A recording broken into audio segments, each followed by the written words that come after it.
I knew the work through a friend of mine, Anne Gabhart, who was very close to George and Betty Woodman.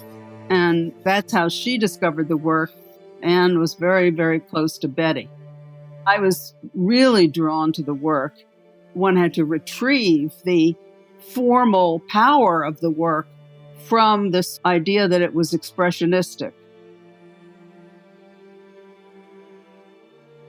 She went to RISD and she went to art school, a push toward objectivizing the various parts of her medium, the camera, the lens, the light of the developer, the sort of chemicals of photographic development. All of that were issues for her to somehow figure in her work, because her work gravitates into groupings. That's why I got into this idea of problem sets.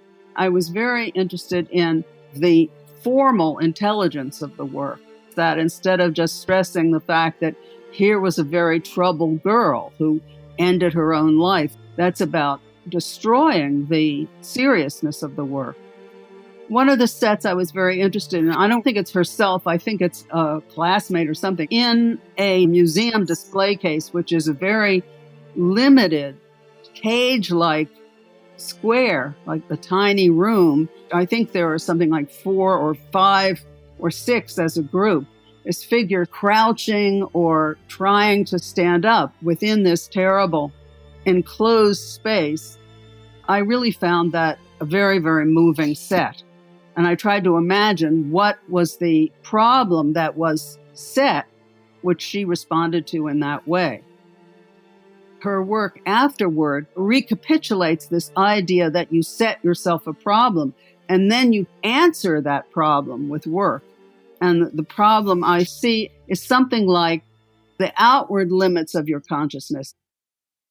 How I saw her expressing that was this way in which she places herself in a room, and the room is very much experienced through the converging walls into a very sharp-angled corner, and the windows, and her pushing against the walls. So we have this sense of her experience of the outer space in which she is contained.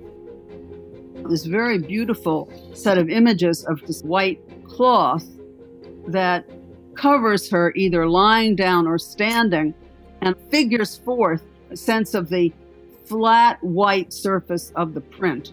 And she's always, in a sense, figuring photography itself. So obviously, room is the word for camera.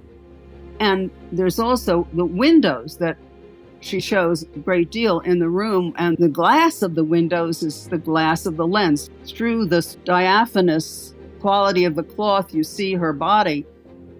There is a sense that we see through a lens to the figure. There's always this sense, really, that's going on with her of trying to figure forth her own medium. She always obscures her face. And I think obscuring her face is obscuring the idea that this would be expressionistic and not objective. She doesn't want to have this read as somehow her subjectivity, her sense of her as a person and her fate. What she's rendering is really the aspects of her own medium.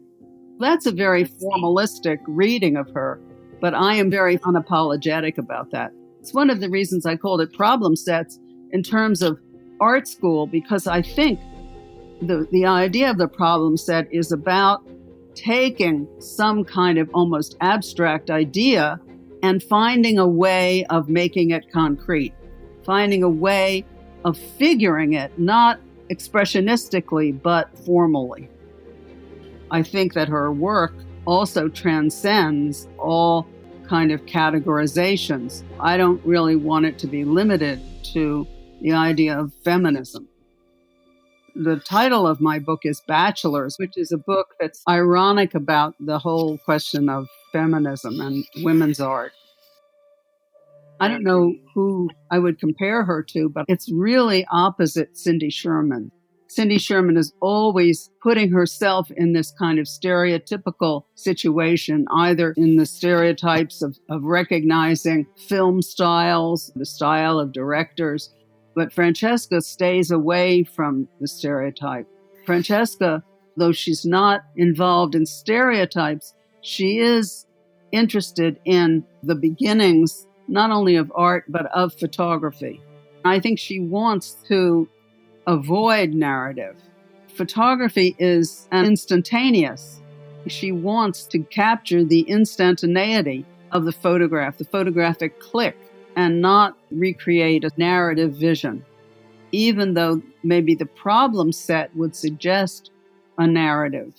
But each part of her response to the problem is like kind of separate object. The way, the click captures one temporal moment and not the unfolding moments of a narrative. So I really think she's struggling to avoid narrative